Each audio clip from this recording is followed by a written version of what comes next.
हे सर्व आपल्या जिल्ह्याचे आमदार खासदार मोठ्या त्याचबरोबर सर्व नागरिक मोठ्या संख्येने सहभागी झाले त्यांचंही स्वागत। सर्वांना विनंती आहे महिलांना पुढे जाऊ द्या आणि पोलीस प्रशासनाला विनंती आहे देशमुख कुटुंबियांच्या सोबत समोर पोलीस कॉन्स्टेबल लावण्याची आहे।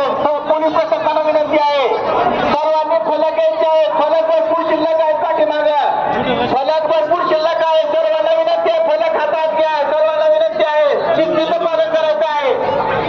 कृपया फलक इथं मोठ्या संख्येने आहेत। युवकांना विनंती आहे फलक घ्या फलक घ्या। या मोर्चामध्ये आदरणीय मनोज तरंगे पाटील हे यांचं आगमन झालेलं आहे।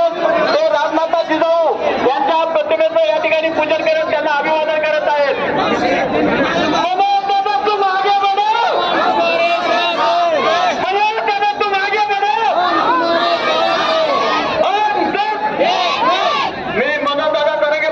विनंती करतो त्यांनी या ठिकाणी राजमाता जिजाऊ यांना अभिवादन करावं।